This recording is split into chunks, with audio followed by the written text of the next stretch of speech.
And plates have a lot to do with centering, more so than anything else. It really helps to keep it centered through the whole process. There's not a lot of form to it because it's so flat. You don't have any walls to shape with. Some of you are going to find this to be really easy, and some of you may not. I don't know. Sometimes it's the trimming that makes it a challenge. And so I center, coning up and then pushing down, and then I keep pushing down. And as I push down with the top hand, this hand is keeping the side centered. I'm pushing back really firmly, but then I'm allowing it to open. So you have to be able to pivot and move with this hand. If this hand is not doing anything, your rim is going to be off center.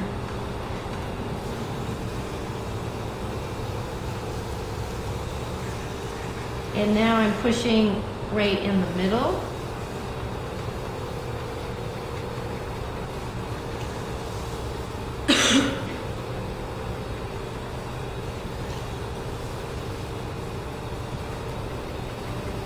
And kind of spreading the clay out.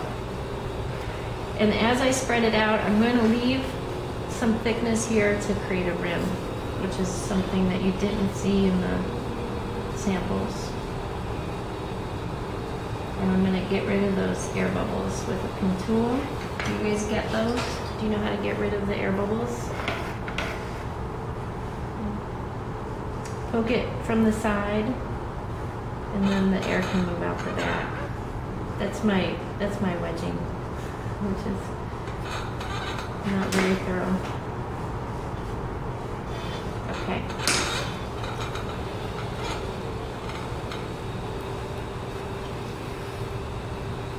You can kind of establish the floor just like you would a cylinder.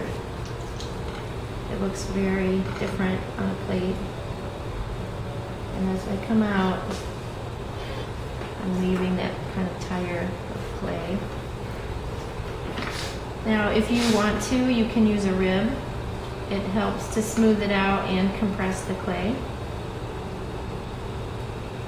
The blue one works well.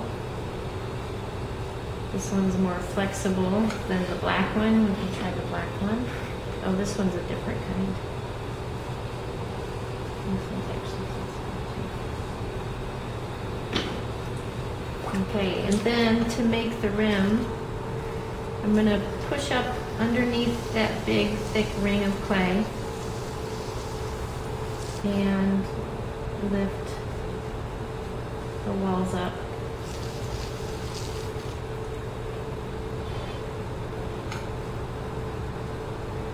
You don't need to get it too thin. If it's really, really thin, especially near the base, then your rims will pop up when they dry.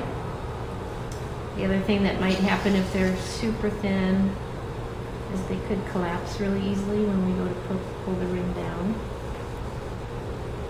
This is where you're going to compress the lip of the plate.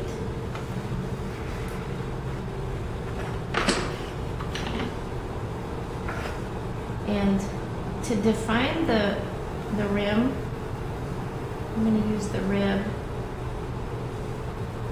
Can you guys see where I'm pushing in into the edge there?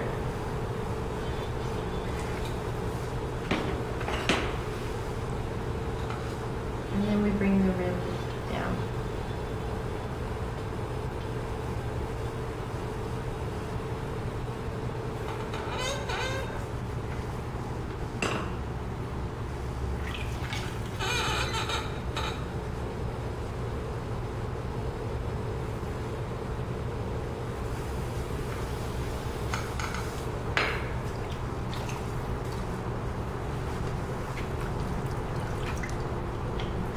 I like to use the wooden knife before I cut around, and you can do this before the rim is flattened and then it's not in the way.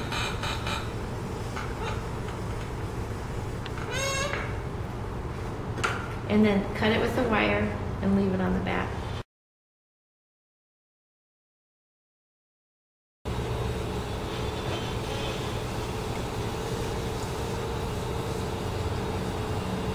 The other thing I didn't mention is how thick to leave the bottom. If your bottoms get too thin, it makes trimming really hard. So it's worth it to leave yourself a 1/2 inch to a 3/4 of an inch. The thicker, with plates, the thicker the better, and you can trim everything away. There's some people who don't even pull the rims up the way I do. They'll just do this, and that'll be it. And then everything comes from trimming, which is pretty smart because my rims tend to pop up. But I just can't bring myself to throw them this thickly and leave it alone. I'm gonna just show you how to throw without the ribs. I'm gonna do the whole thing with just my fingers.